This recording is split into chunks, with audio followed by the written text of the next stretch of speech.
నమస్తే, welcome to BRK health. నేను దేవిక. ఇప్పుడు మనతో పాటు అయితున్నారు వంటింటి వైద్య కేర్ ఆఫ్ అడ్రస్. ఎవరు అని చెప్తే మనం చెప్పక్కర్లేదు, doctor senior Ayurveda doctor Chittibotla Madhusudana Sharma గారు అయితే మనతో పాటు ఉన్నారు. ఇప్పుడు మనకున్న డౌట్స్ అయితే సార్ అడిగి క్లియర్ చేసుకుందాం. నమస్తే సార్. నమస్తే. సార్, ఈ మధ్య కాలంలో అంటే చిన్న పెద్ద అంటే ఏజ్ తో సంబంధం లేకుండా చాలా మంది అయితే వెయిట్ గెయిన్ తో చాలా మంది ఇబ్బందులు పడుతున్నారు. సో అలాంటి వాళ్ళకు మీరు ఇచ్చే సలహాలు ఏంటి సార్?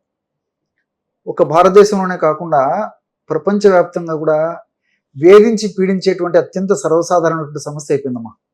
వెయిట్. పూర్వకాలం అయితే వెయిట్ ఉన్నటువంటి వాళ్ళను లైట్ వేసి వెతుకున్నా కనిపించేటువంటి పరిస్థితి లేదమ్మా. ఈ రోజుల్లో మరి ప్రతి ఇంట్లో ఉదాహరణ కుటుంబ సభ్యులు ఒక 6 మంది, ఒక 5 మంది ఉన్నారనుకుంటే ఇంచుమించు 2 కానీ 3 కానీ ఉండవలసినటువంటి వెయిట్ కంటే ఎక్కువ, లేదంటే దానికంటే ఎక్కువ వెయిట్ ఉన్నటువంటి పరిస్థితి ఏర్పడుతుందమ్మా. సో గ్రామాలు, పట్టణాలు, నగరాలతో నిమిత్తం లేకుండా ప్రతి చోట అత్యంత సర్వసాధారణంగా కనిపించేటువంటి అత్యంత ప్రధానమైనటువంటి సమస్య ఈ వెయిట్. అందుకే వరల్డ్ హెల్త్ ఆర్గనైజేషన్ వాళ్ళు కూడా ఇంత ముందు అయితే ఏదో వెయిట్ ఉన్న దాని గురించి అంతగా వాళ్ళు మేజర్గా పట్టించుకునే వాళ్ళు కాదు కానీ అధిక వెయిట్ వల్ల వచ్చేటువంటి అనేక పరిణామాలను దృష్టిలో ఉంచుకొని వరల్డ్ హెల్త్ ఆర్గనైజేషన్ వాళ్ళు కూడా దీన్ని ఒక ప్రత్యేక వ్యాధిగా ప్రత్యేక ప్రతిపత్తి కల్పించేసేసి ప్రపంచవ్యాప్తంగా కూడా అలర్ట్గా ఉండాలని చెప్పేసి కూడా సంకేతాలు ఇవ్వడం కూడా జరిగిందమ్మా. సో వెయిట్ అనేది అనేక రకాలైనటువంటి వివిధ రకాలైనటువంటి జబ్బులకు కేంద్ర స్థానం అమ్మా. సో వెయిట్ని ఎప్పుడైతే మనం నిర్లక్ష్యం చేస్తామో కీళ్ళ నొప్పులు వస్తాయి, హార్మోనల్ సమస్యలు వస్తాయి, బీపీ వస్తుంది, షుగర్ వస్తుంది, అదేవిధంగా సంతానానికి సంబంధించినటువంటి సమస్యలు వస్తాయి, ఇట్లా చర్మ వ్యాధులు, ఇట్లా రకరకాలైనటువంటి సమస్యలు వచ్చేటువంటి అవకాశం ఉంటుందమ్మా. కాబట్టి మరి ఆ వెయిట్ ఉన్నటువంటి వాళ్ళు ఎటువంటి పరిస్థితుల్లో నిర్లక్ష్యం చేయకుండా ఖచ్చితంగా వెయిట్ను కంట్రోల్ ఉంచుకోవడము, ఆ వయస్సుకు తగినట్లు, ఆ ఎత్తుకు తగినట్లు, ఆ బాడీ నేచర్కు తగినట్లు ఆ యొక్క వెయిట్ ఉండేటట్టు చూసుకోవడం చాలా చాలా మంచిదమ్మా. ఓకే, అంటే ఎట్లా అంటే సార్, వీళ్ళు వెయిట్ గెయిన్ ఉన్న వాళ్ళు లైక్ హాస్పిటల్స్ కి అనేసి అంటే 20-30 వేలు ఖర్చు పెట్టి మరి ఇట్లా హాస్పిటల్ కి వెళ్ళి మరి ట్రీట్మెంట్ చేయించుకుందామని కొందరికి ప్రోడక్ట్స్ కూడా దొరకకపోవడం అట్లాంటిది ఉందన్నమాట. సో అట్లాంటి వాళ్ళు వెయిట్ గెయిన్ తో ఇబ్బంది పడుతున్న వాళ్ళు మన ఇంట్లో కిచెన్ లోనే రెమెడీ చేసుకొని తగ్గేది ఏమైనా ఉంటుందా సార్? చాలా చాలా ఉన్నాయమ్మా. ఇలాంటి వాటికమ్మా కొన్ని కోట్ల ఫార్ములాస్ ప్రకృతి మనకు ప్రసాదించడం జరిగిందమ్మా. వాటిల్లో వెరీ సింపుల్ ఫార్ములా, అందరికీ అందుబాటులో ఉండే ఫార్ములా, ఈజీగా తయారు చేసుకోదగ్గ ఫార్ములా, ఈజీగా వాడుకోదగ్గ ఫార్ములా, రిజల్ట్స్ కూడా ఈజీగా వచ్చే ఫార్ములా చెప్తానమ్మా. చాలా ఈజీ అమ్మా.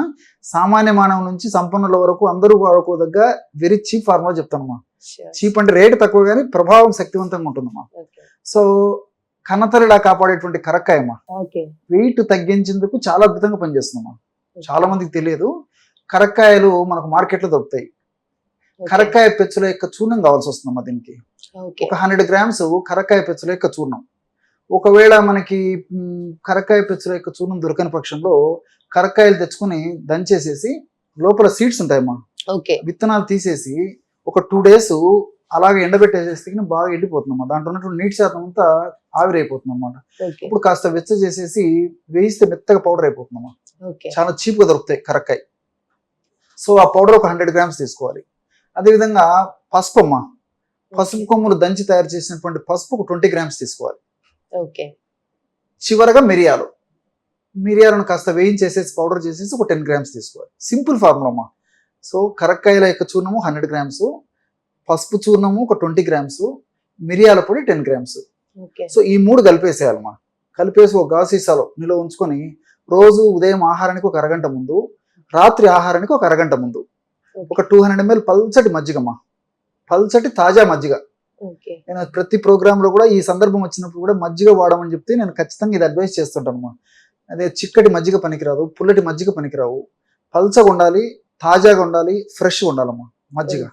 సో అటువంటి మజ్జిగ 200 ml తీసుకొని 1/2 టీ స్పూన్ యొక్క పౌడర్, మనం 3 కలిపి తయారు చేసుకున్నాం కదమ్మా, ఒక 1/2 టీ స్పూన్ పౌడర్ కలిపేసేసి బాగా కలిసిపోయినటువంటి ఆ మజ్జిగని బ్రహ్మాండమైనటువంటి ఆ butter milk, medicated butter milk అంటారు అనమాట. సో దాన్ని ఉదయం ఒకసారి, సాయంత్రం ఒకసారి సేవించాలమ్మా. ఈ విధంగా క్రమం తప్పకుండా రోజు 2 సార్లు సేవించడం వల్ల సాల్ట్ యాడ్ చేసి వద్దమ్మా ఉప్పు తెచ్చే ముప్పు అని చెప్పేసి సాల్ట్ యాడ్ చేయడం వల్ల ఈ సమస్య మరింత జటిలమయ్యేటువంటి అవకాశం ఉంటుంది. రిజల్ట్ కూడా ఆశించేటువంటి ఫలితం రాదమ్మా. సో ఎటువంటి పరిస్థితుల్లో సాల్ట్ వాడకూడదు. కేవలం నేను చెప్పినటువంటి పదార్థాలే కలిపి మజ్జిగలు కలుపుకొని వాడుకోవాలమ్మా. సో ఈ యొక్క మెడిసిన్ అయిపోయిన తర్వాత మరలా ఫ్రెష్ గా తయారు చేసుకొని వాడుకోవాలమ్మా. ఓకే. ఒకేసారి ఎక్కువగా తయారు చేసుకొని నిలువ ఉంచుకొని వాడుకోవడం వల్ల ఇందులో ఉన్నటువంటి ఔషధ గుణాలు తగ్గిపోతాయి కాబట్టి రిజల్ట్స్ ఫాస్ట్ గా ఉండవమ్మా. కాబట్టి నేను చెప్పినటువంటి పద్ధతిలో తయారు చేసుకోవాలి. మెడిసిన్ అయిపోతేనే మళ్ళా ఫ్రెష్ గా తయారు చేసుకొని వాడుకుంటున్నారు. డైలీ ఎన్ని times sir? Any times? 2 times అమ్మా. 2 times, morning and night Night. Before food, half an hour before food. Okay. So అన్ని మనకు సైడ్ ఎఫెక్ట్స్ ఉంటాయి, అన్ని మనకు సైడ్ బెనిఫిట్స్ ఉంటాయి, ఎలాంటి సైడ్ ఎఫెక్ట్స్ కూడా ఉండవమ్మా. ఎన్నాళ్ళు Okay. వాడినప్పటికీ దీనివల్ల అన్ని మనకు సైడ్ బెనిఫిట్స్ ఉంటాయి. అందులో Right. ఇంకోటి ఏంటంటే ఈ కరక్కాయ వల్ల ఇప్పుడు చెప్తుంటే చాలా చాలా విషయాలు గుర్తొస్తున్నాయమ్మా. కరక్కాయ వల్ల కేవలం ఫ్యాట్ తగ్గడమే కాకుండా కొలెస్ట్రాల్ లెవెల్ తగ్గిపోతుంది, అదేవిధంగా మోకాళ్ళ నొప్పులు తగ్గిపోతాయి, గ్యాస్ తగ్గిపోతుంది, తర్వాత వెయిట్ ఉన్నటువంటి వాళ్ళలో మోషన్ ప్రాబ్లం ఉంటుందమ్మా. సో పేవుల కదలికను బాగా కలగజేసేసి మోషన్ బాగా అయ్యేటట్టు చేస్తుంది, తర్వాత రక్తశుద్ధి చేస్తుంది. ఈ విధంగా కరక్కాయకు మల్టిపుల్ బెనిఫిట్స్ ఉన్నాయమ్మా. సో మనం అటువంటి కరక్కాయను వాడుతున్నాం కాబట్టి కేవలము వెయిట్ తగ్గడమే కాకుండా వెయిట్ వల్ల కలిగేటువంటి అనేక రకాల ఉపద్రవాలు రాకుండా కూడా కాపాడుతున్నామా. ఇంతకుముందే చెప్పినట్లు వెయిట్ వల్ల ఏమంటే షుగర్ రావచ్చు, బీపీ రావచ్చు, ఇలాంటి రాకుండా కూడా కరక్కాయ కాపాడుతున్నామా. అందుకే కన్నతల్లిలా కాపాడేటువంటి కరక్కాయ అని చెప్పి చెప్పాను. రైట్. అట్లే పసుపమ్మా. ఓకే. భారతీయ సాంప్రదాయ విధానంలో, ఆహార విధి విధానంలో భాగంగా మన భారతదేశంలో అనాది కాలం నుంచే వంటకాలలో పసుపు వాడకం అనాదిగా వస్తుందమ్మా. సో పసుపు కూడా శరీరంలో ఏ భాగంలో కొవ్వు కణాల్లో కొవ్వు ఎక్కువగా సంచితమైన ఆ కొవ్వును కరిగించేటువంటి అద్భుతమైన ఔషధ గుణాలు ఈ పసుపులో ఉన్నటువంటి కుర్కుమిన్ అనేటువంటి ఒక కెమికల్ వల్ల ఉంటాయమ్మా. సో అది కూడా మనకి ఫ్యాట్ ను కరిగించడానికి ఉపయోగపడుతుంది. మిరియాల్లో పెప్పరిన్ అనేటువంటి రసాయన పదార్థం ఉందమ్మా. ఈ పెప్పరిన్ కూడా ఈ మెటబాలిజం ను వేగవంతం చేసేసి ఫ్యాట్ ను త్వరగా కరిగించేందుకు ఉపయోగపడుతుందమ్మా. వీటి వల్ల అనేక బెనిఫిట్స్ ఉన్నాయి కాబట్టి క్షేమదాయకంగా వాడుకోవచ్చు, అన్ని మనకు సైడ్ బెనిఫిట్స్ ఉంటాయమ్మా. ఓకే. అంటే పర్టికులర్ గా ఈ ఏజ్ ఉన్న వాళ్ళు మాత్రమే ఇది తాగాలి అనేసి ఏమైనా ఉంటుందా సార్? చిన్న వయసు వాళ్ళకంటే 10 సంవత్సరాలు లోపు ఉన్నటువంటి వాళ్ళకి ఈ ప్రాబ్లం ఏదైనా ఉంటే ఇప్పుడు నేను చెప్పినటువంటి ప్రమాణంలో హాఫ్ తీసుకోవాలమ్మా. ఓకే. హాఫ్ టీ స్పూన్ చెప్పాను కదమ్మా, అందులో హాఫ్ అంటే 1/4 టీ స్పూన్ తీసుకుంటే సరిపోతుంది. అంటే 5-6 సంవత్సరాలు దాటినటువంటి పిల్లలందరూ కూడా ఇదే డోస్ వాడుకోవచ్చు. 10-12 సంవత్సరాలు దాటినటువంటి దాటినటువంటి వాళ్ళందరిలో కూడా హాఫ్ టీ స్పూన్ వాడుకోవచ్చు. ఓకే. సో ఇప్పుడు ఈ వెయిట్ గెయిన్ తో ఇబ్బంది పడుతున్న వాళ్ళు ఎవరైతే ఉన్నారో సార్, వాళ్ళు డైట్ ప్లాన్ చేసుకోవచ్చా సార్? డైట్ చేయొచ్చా ఖచ్చితంగా సార్? చేయాలమ్మా. అంటే మీరు ఇచ్చేది లైక్ ఎట్లాంటి డైట్ చేస్తే బెస్ట్? చెప్తానమ్మా. యాక్చువల్ ఏంటంటమ్మా, అసలు వెయిట్ అనేది ఎందుకు వస్తారంటమ్మా, అదే చెప్పాను కదమ్మా, మీరు అడుగుతుంటే చాలా చాలా విషయాలు గుర్తొస్తుంటమ్మా. దీనికి ఒబెసిటీ అని పేరమ్మా. ఓబ్ అంటే అతిగా, ఓసిస్ అంటే తినడం. అతిగా తినడం వల్ల వచ్చేటువంటి సమస్య ఏదైతే ఉందో దాన్ని ఒబెసిటీ అంటారు. సో దీన్ని నియంత్రణలో ఉంచుకోవాలి. నియంత్రణలో ఉంచుకోవడంతో పాటు తీసుకునేటువంటి ఆహార పదార్థాల్లో కూడా ప్రోటీన్ ఉన్నటువంటి ఆహారం ఎక్కువ తీసుకోవాలమ్మా. ఈ రోజుల్లో మనం కార్బోహైడ్రేట్ ఫుడ్ ఎక్కువ తీసుకుంటున్నాం. Fast foods, junk foods, bakery foods, వీటికి తోడు ఎక్కువ హెవీ కార్బోహైడ్రేట్స్ ఉన్నటువంటి ఫుడ్ తీసుకుంటున్నాం కాబట్టి ఆ కార్బోహైడ్రేట్ ఫుడ్ అంతా కూడా ఫ్యాట్ కింద కన్వర్ట్ అయ్యి ఈ ప్రాబ్లమ్స్ వస్తున్నాయమ్మా. కాబట్టి ప్రోటీన్ ఫుడ్ ఎక్కువ తీసుకోవాలి. తర్వాత రెండోది ఏంటంటే వేడకి ఆహారం తీసుకుంటుండాలి.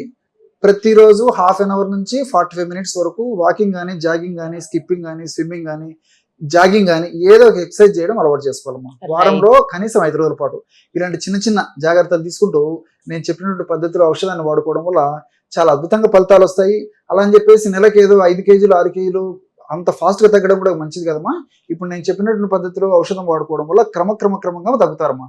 సో ఆ విధంగా క్రమంగా నిదానంగా తగినటువంటి వెయిటే స్టాండర్డ్ గా ఉంటుందమ్మా. అంతేగాని ఒక్క నెలకు 5 kgs 10 kgs తగ్గి కొంతమందిని చూస్తుంటాం కడుపు మార్చుకొని ఫుడ్ తినక రకరకాల మందులు వాడి, అది ఏమాత్రం క్షేమదాయకం కాదు, ఆరోగ్యదాయకం కాదు, ఆమదాయకం అంతకన్నా కాదు. కాబట్టి నేను చెప్పినటువంటి పద్ధతిలో వాడుకోవడం వల్ల శాస్త్రీయంగా బరువు తగ్గిపోతారు, దానివల్ల సైడ్ ఎఫెక్ట్స్ కూడా ఉండవమ్మా. రైట్. Thank you sir.